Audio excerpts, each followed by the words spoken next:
रात का समय था। लीसा के घर में सन्नाटा फैला हुआ था। दीवारों पर लगी तस्वीरें जैसे किसी रहस्य को छुपा रही हों। टेबल पर जेसिका का खून फैला था और लीसा कंपकंपाते हाथों से उसे साफ कर रही थी। हर आवाज, हर हलचल उसे डराने लगी थी। तभी दरवाजे की चरमराहट हुई। रायन वापस आ गया था।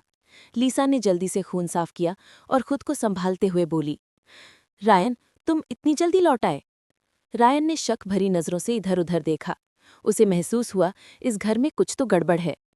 रायन के जाते ही लीसा ने सोचा, अब इसे भी खत्म करना पड़ेगा। बहुत हो गया खेल। उसने रसोई से चाकू उठाया और धीरे धीरे ऊपर रायन के कमरे की तरफ बढ़ी।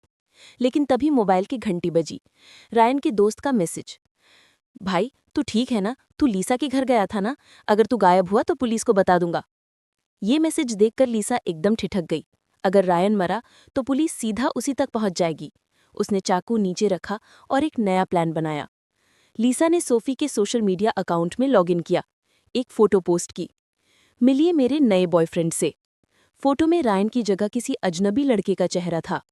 रायन ने जब ये पोस्ट देखी, उसका दिल जैसे रुक गया। उसे लगा सोफी अब किसी और की हो चुकी है। निराश होकर उसने जाने का फैसला किया। लेकिन गाड़ी चलाते वक्त उसके जहन में सोफी की मुस्कान, उसकी बातें घूमने लगी। वो खुद से बोला, नहीं, कुछ तो गड़बड़ है। रायन ने फोटो को जूम करके देखा। बैकग्राउंड में एक होटल का नाम था, ओशंस रेस्ट। वो तुरंत वहां पहुंचा। वहां उसे वही बूढ़े अंकल मिले जिनसे वो पहले भी मिल चुका था। रायन ने पूछा, क्या आपने इस लड़की को देखा है? अंकल ने जवाब दिया, हाँ, ये लड़की कुछ दिन पहले आई थी, लेकिन बाद में एक और लड़की के साथ गई जिसके चेहरे पर बड़ा सा बर्थमार्क था। रायन चौंक गया। बर्थमार्क मतलब लीसा? लेकिन फिर अंकल ने जो कहा उसने सब बदल दिया। बेटा, ये तो हो ही नहीं सकता, क्योंकि जिस दिन तू कह रहा है उस दिन तो यहाँ बारिश थी और फोटो में तो धूप है। यानी फोटो नकली थी। रायन ने तुरंत सोफी के सोशल मीडिया वीडियो दोबारा चेक करने शुरू किए। धीरे धीरे उसने एक एक फ्रेम रोका। फिर एक पल ऐसा आया जब स्क्रीन पर एक चेहरा झलक गया, लीसा का चेहरा। वो सोफी का रूप बनाकर वीडियो पोस्ट कर रही थी। अब सब कुछ साफ था। रायन भागता हुआ लीसा के घर पहुंचा। घर खाली था, लेकिन बेड के पास सोफी का बैग पड़ा था। अंदर उसकी डायरी। हम आज आइलैंड जा रहे हैं। लीसा कहती है वहां बहुत शांति है। रायन का खून ठंडा पड़ गया। तभी बाहर से आवाज आई, कौन है वहां? लीसा लौट आई थी। रायन ने पीछे से हमला कर उसे बेहोश कर दिया और रस्सियों से बांध दिया। होश आने पर रायन ने पूछा, सोफी कहाँ है? लीसा हंस पड़ी। तू बहुत लेट हो चुका है, वो शायद जिंदा नहीं है। रायन ने गुस्से में कहा, तो मुझे वहीं ले चल, उस आइलैंड पर। डर के मारे लीसा मान गई।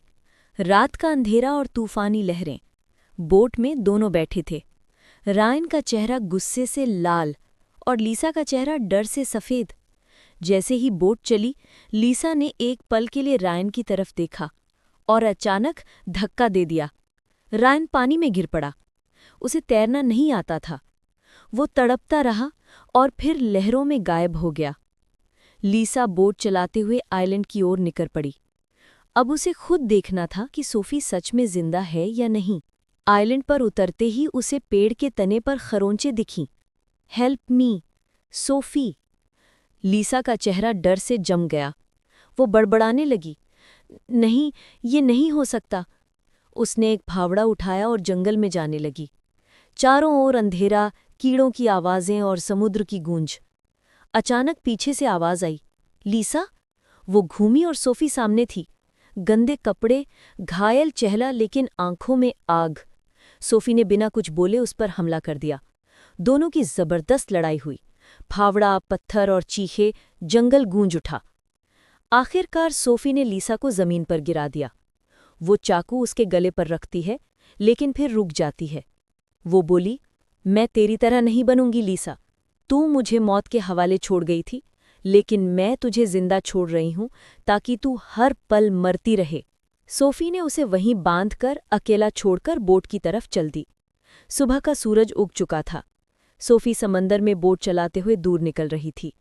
उसकी आंखों से आंसू बह रहे थे, लेकिन उसके होठों पर हल्की मुस्कान थी, क्योंकि उसने सिर्फ बदला नहीं लिया, अपनी आत्मा को आज़ाद किया था।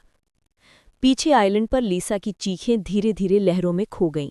मॉरल ऑफ द स्टोरी, हर मुस्कान सच्ची नहीं होती और हर दोस्त भरोसेमंद नहीं होता। दुनिया में सबसे खतरनाक वो इंसान होता है जो प्यार के नाम पर धोखा देता है। इसलिए हमेशा सतर्क रहें, क्योंकि कभी-कभी सबसे पास वाला ही सबसे बड़ा खतरा बन जाता है। अगर आपको ऐसी थ्रिलर कहानियां पसंद है तो चैनल को लाइक करें, सब्सक्राइब करें और अगली कहानी में मिलते हैं एक और रहस्य के साथ।